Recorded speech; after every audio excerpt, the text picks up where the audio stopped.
The cold, unforgiving landscape of the Soviet Union was alive with tension as the winter of 1942 set in.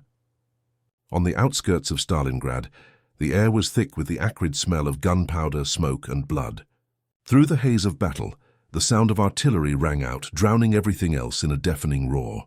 Amidst the chaos, in the shadows of ruined buildings and streets littered with rubble, Soviet snipers took their positions, their eyes fixed on the enemy, silent predators in an unforgiving urban jungle. It was the early hours of the morning on November 19, 1942.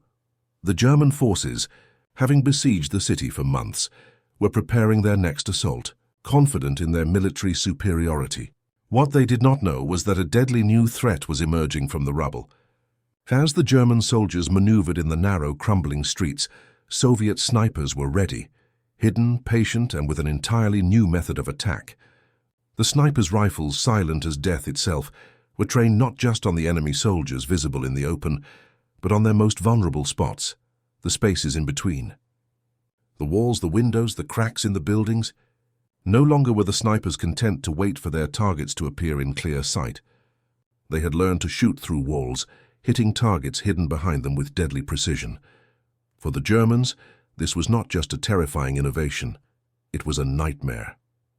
The enemy they had been fighting for months was becoming a ghost, an unseen presence that struck without warning. Soviet snipers, equipped with the best rifles and a determination born of desperation, were now able to eliminate entire German squads without ever revealing their positions. They had honed their craft, learning not just to pick off individual soldiers, but to disrupt entire units, sowing chaos and fear. A German soldier tucked safely behind a brick wall might think himself safe, only to fall lifelessly to the ground as a bullet punched through the thin concrete, a silent death from an unseen hand. The walls, once a shield, had become no protection at all. The Soviets had learned to exploit the weaknesses of their environment. Buildings in the ruined city were full of hidden spaces, fragile walls and thin layers of plaster and wood, perfect for snipers to pierce through with high-velocity rounds.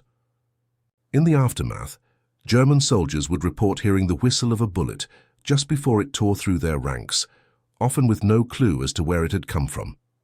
It was a new kind of warfare, one that seemed almost supernatural in its precision. The shock and fear among German troops was palpable.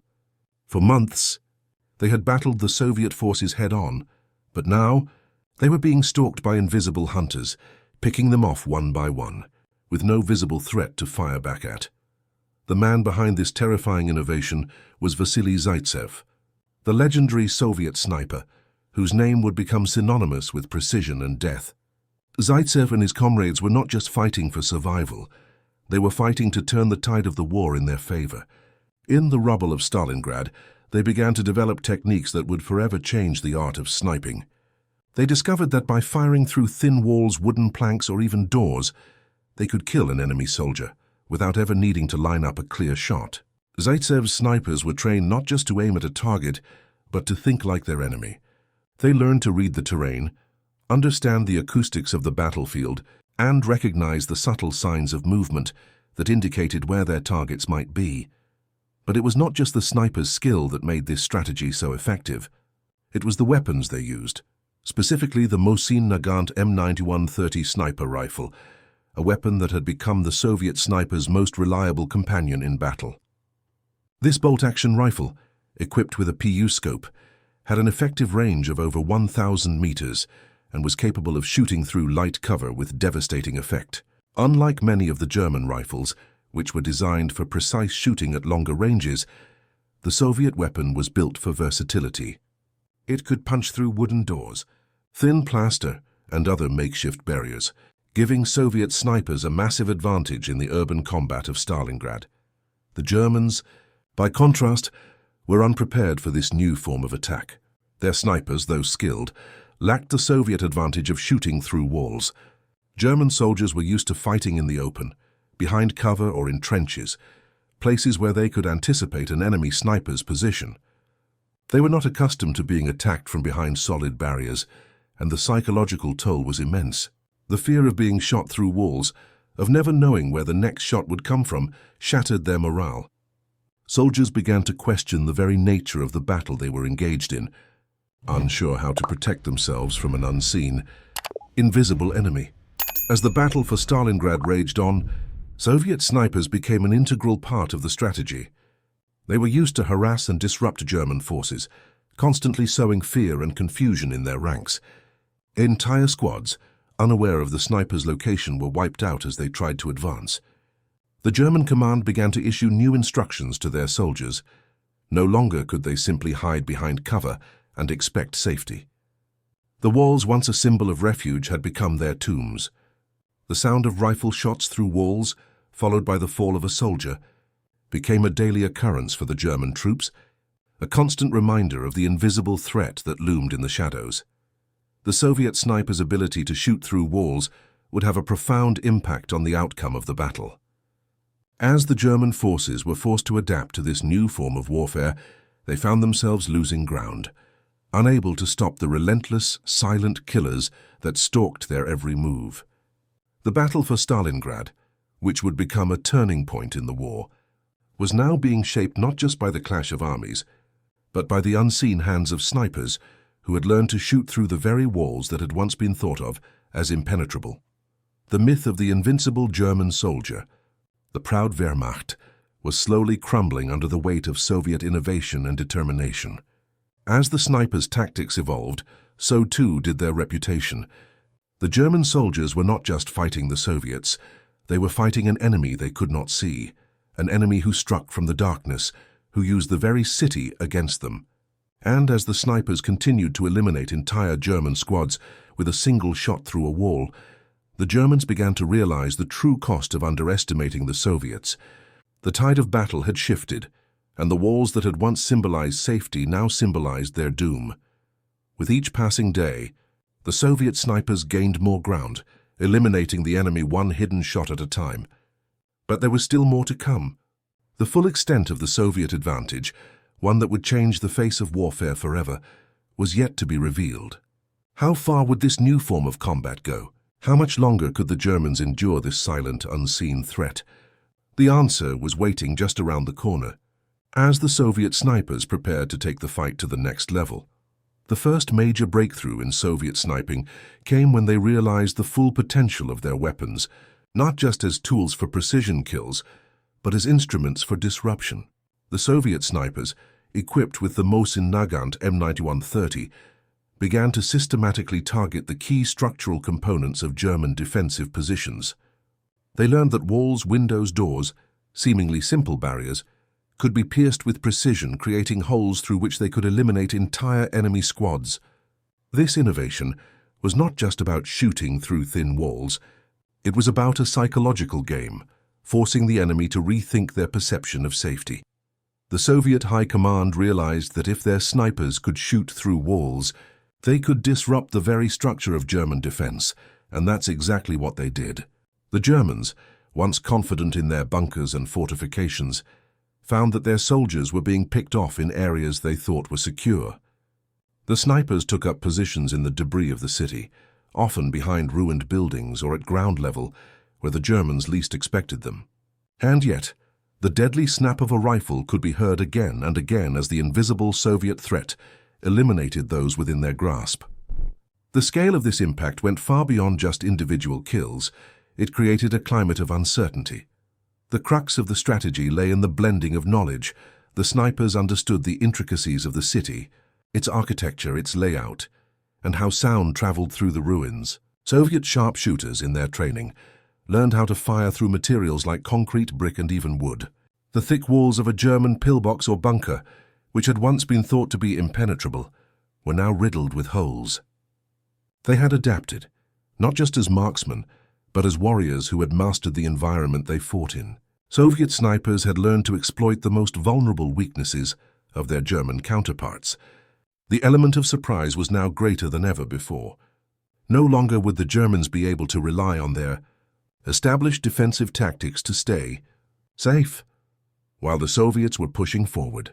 With their new methods, the Germans were struggling to adapt. The shock of this new form of combat was palpable. German soldiers who had previously been confident in their ability to hold their positions, fortified by walls and barricades, began to panic. How could they defend themselves when the enemy could shoot through any structure. This tactic of shooting through walls and other barriers became a symbol of Soviet innovation. While the Germans clung to traditional methods of warfare, the Soviets embraced flexibility. This wasn't just about shooting through a wall, it was about adaptability, creativity, and taking the fight to the enemy in unexpected ways. Soviet snipers had learned to use everything around them as a weapon, to manipulate their environment to their advantage. They had mastered not just the rifle, but the terrain, the physics of sound, and the psychology of their opponents. But the impact of these sniper tactics was not just felt in the physical destruction they caused. The real psychological toll came from the constant uncertainty that the German forces had to live with. The constant fear of being shot through walls made the German soldiers question every decision they made. Where could they hide? Where could they be safe? These were the questions that haunted the men of the Wehrmacht, and they could find no answer. The Soviets, on the other hand, used the chaos to their advantage. They had a unique form of warfare, an invisible war that was fought in the spaces between the cracks and rubble of Stalingrad. This tactical innovation would go on to have far-reaching consequences. While it was honed and perfected at Stalingrad, it would influence future battles, shaping sniper tactics across different fronts. The Soviets had created a new paradigm for warfare, one that involved not just the shooting of a target, but the deconstruction of an enemy's entire sense of security. The walls that were once a refuge now symbolized the enemy's vulnerability, and it was not long before the Germans began to lose their confidence in their ability to hold their ground. But even as they struggled with these new tactics, the Soviets were already thinking ahead, already prepared to take this battle to the next level. The full scope of Soviet sniper innovation was yet to be realized, and the Germans had no idea just how far this deadly new form of warfare would go. The introduction of snipers shooting through walls at Stalingrad would go down as one of the most terrifying and effective tactics in the history of modern warfare. It was a testament to the ingenuity of the Soviet forces, who were fighting not just for survival, but to shift the very dynamics of combat. As the Germans faced more and more casualties, they knew they were fighting a war they could no longer win, at least not by the rules they had known. The walls were no longer a defense, and the snipers had become the harbingers of an unseen doom. And yet, even as the battle turned in favor of the Soviets, there was more to come. What would the Germans do next to counter this invisible threat? And would it be enough to change the course of the war? The Soviets, having achieved their initial breakthrough, now focused their efforts on perfecting the tactic that had already begun to tear through German defenses. Their snipers, once confined to picking off individual soldiers in the open, were now trained to identify and exploit every possible vulnerability. They adapted to the dynamic battlefield of Stalingrad, where destroyed buildings, craters, and twisted metal became their hunting ground. The Germans, in their desperation to adapt, found themselves increasingly outpaced by the speed and precision of Soviet snipers. Soviet snipers, such as Vasily Zaitsev, understood the power of deception. They began to employ decoys and camouflage to create false sniper positions, leading the Germans to waste valuable resources in an effort to neutralize non-existent threats. Zaitsev's team became masters of this tactic, often firing from seemingly impossible angles, concealed behind rubble, or from positions so unexpected that the Germans could not comprehend how the shots were being made. By the time the Germans realized that they were under fire from multiple hidden positions, the snipers had already moved on, leaving behind a trail of confusion and death. But the Soviets didn't stop there. Their ability to shoot through walls was not just about eliminating individual soldiers, it was about disrupting entire units. A single sniper shot could decimate a German squad, leaving the rest of the unit exposed and vulnerable. The snipers would take out key figures, such as officers or medics, effectively paralyzing the unit's ability to function cohesively. As the German command struggled to make sense of the mounting casualties, their morale began to erode. No matter where they hid, no matter how many reinforcements were sent, the snipers were always one step ahead, always striking from a place they could not reach. The psychological warfare waged by Soviet snipers went beyond the battlefield. German soldiers, once the epitome of confidence, were now terrified of every corner, every crack in the walls. The fear of being shot through a seemingly solid structure was pervasive. Reports flooded in from all fronts, with soldiers describing the eerie feeling of never knowing when or where the next shot would come. The walls that had once provided shelter now became death traps, as snipers, trained to read their surroundings, fired with deadly precision through materials the Germans had once believed to be impenetrable. Meanwhile, the Soviets continued to refine their techniques. They developed specialized ammunition designed for maximum penetration, ensuring that even the thickest walls or reinforced structures could not keep them safe. The soldiers who survived the initial sniper assaults were often left with psychological scars that would last long after the battle had ended. The terror of an unseen enemy, combined with the uncertainty of not knowing when or where the next shot would come from, took its toll on the morale of the German forces. The Soviets had also perfected the art of timing. They knew when to strike, when to wait, and when to withdraw.